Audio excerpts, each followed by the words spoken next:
بسم الله الرحمن الرحيم. السلام عليكم ورحمة الله وبركاته. أنا معاكم مازن عادل AKA عبقرينو من قناة عبقرينو. عارف إن أنا أخرت، كان في حاجات كتير المفروض تنزل، ولكن إن شاء الله نبقى نظبطها ونعمل فيديوهات كتيرة ونظبط جدول وحاجات زي كده. طيب دلوقتي جالنا أبديت في موقع ستايلر، أنت تقدر تعمل موديل على الموقع ببلاش. قشطة، تعالى حط صورك واعمل موديل وطلعه.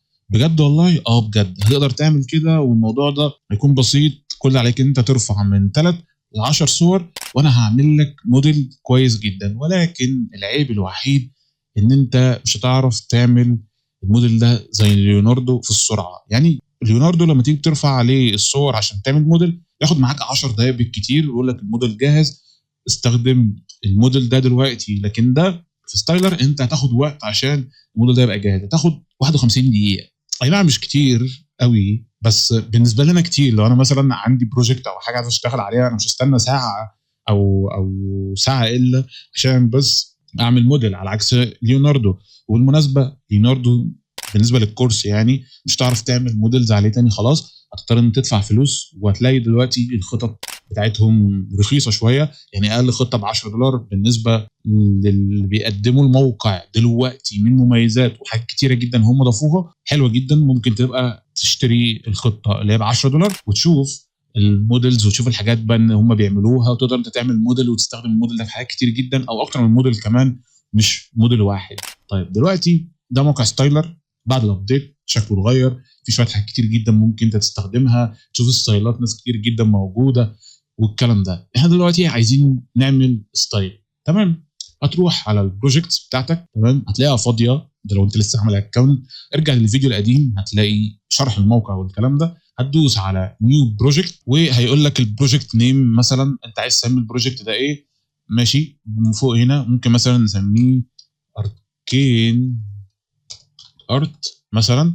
عايزه يكون عامل ازاي من الحجم ومش عارف ايه، هتدوس ابلاي. كده كده اصلا في الابلود انت هتعمل الفيت كونتنت وبتاع. شكل الموقع اتغير، هتلاقي الحاجات هنا اللايرز في الجنب والكلام ده اتغير. هتلاقي عندك هنا الحاجات اللي في الناحيه الشمال اتغيرت. ممكن ترفع صوره، ممكن تعمل تكست تو ايمج، ايمج تو ايمج دول اللي احنا عارفينهم. لوكال اديت لو انت عايز تعمل اديت زي بتاع الفوتوشوب. الانسيرت اوبجكت نفس الكلام لو عايز تحط اوبجكت معين، يعني فيس سواب لو عايز تغير الوش. ممكن تعمل فيس ريبير لو انت عايز تصلح الوش بتاعك لو في مشاكل مش باصص للكاميرا وهكذا. الاكسباند زي بتاعت ليوناردو لو انت عايز تكبر الصوره، وزي بتاعت ميدجيرني زي بتاعت فوتوشوب وهكذا. انهانس لو انت عايز توضح الصوره، ولو انت عايز تعمل بروجكت باك جراوند لو انت مثلا مصور بروجكت، مصور مثلا حاجه منتج عايز ان انت تعمل له باك جراوند، دي تقدر تعمل منها كده.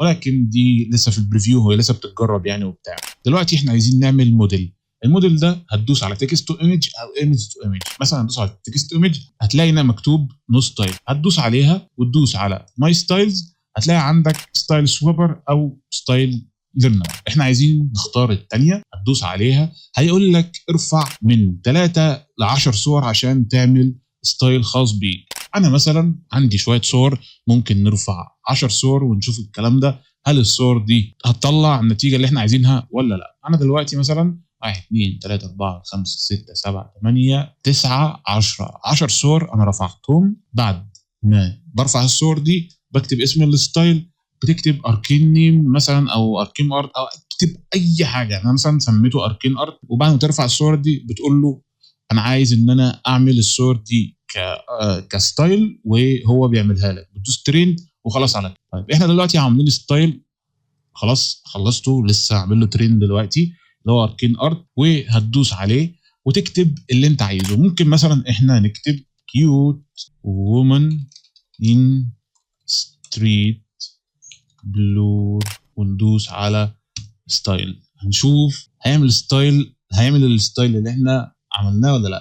هيقول لك ادفع $10 في الشهر عشان يبقى فاست كيو مش عارف ايه، والكيو هنا مش عارف كذا وكذا، وحاجات بتاخد وقت وبتاع. لا فكك، قشطه تمام، انت مش محتاج اساسا. الكيو بتاع الموقع ده سريع، اسرع من ليوناردو بحاجه بسيطه يعني، وبيطلع لك هنا الصور جامده جدا.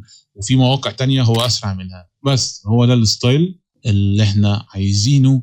اي نعم هو مش حلو في التكست تو ايمج، هو مش حلو خالص، ولكن قشطه تمام، هو شغال كويس.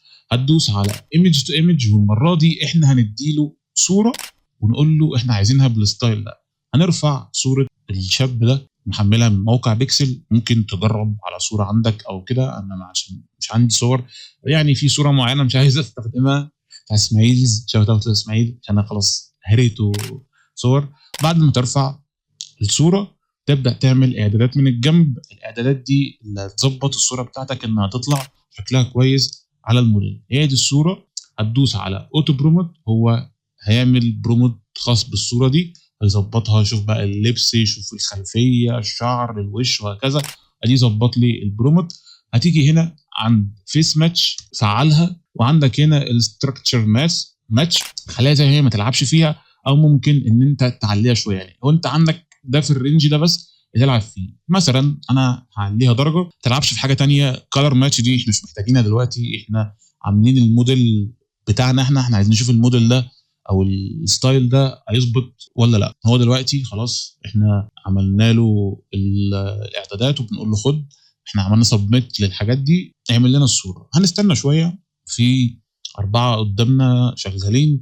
خلاص هو خلص يعني، هو دلوقتي فاضل واحد. هو الموضوع سريع جدا في الويب سايت ده، وانا بحب الويب سايت ده بسبب الموضوع ده. نستنى لحد ما يخلص، وتلاقيه زي ليوناردو كده لما تيجي تعمل ايمج تو ايمج برضه ساعات بيأخر يعني. غلطه ان احنا ما اخترناش الموديل من نو ستايل. تمام، احنا هنختار ماي ستايلز برضه تاني، وندوس على ستايلايز ونستنى تاني. لكن النتيجه اللي هو طلعها اساسا لنفس الشخص هي حلوه جدا. هو حاول يقرب من نفس الوش ويغير الظروف بتاعت المكان. هو كويس جدا يعني الويب سايت على حسب اللبس وهكذا يعني.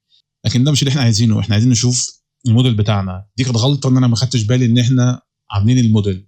وخلي بالك ان هم خلوا الكريدتس بتاعتك بيتغيروا كل يوم، على عكس قبل كده كانوا بيتغيروا كل فتره واكتر من كده. لا، هم خلوها 100 وبيتغيروا كل يوم. هنشوف بقى هل الستايل اللي احنا لسه عاملينه ده هيظبط على الصوره دي ولا لا. اهو ظبط بنسبه 100%. الشخص نفسه اللي احنا حاطينه في النص، العنصر اللي هو اللي في النص، طالع بنسبه 100% كويس جدا.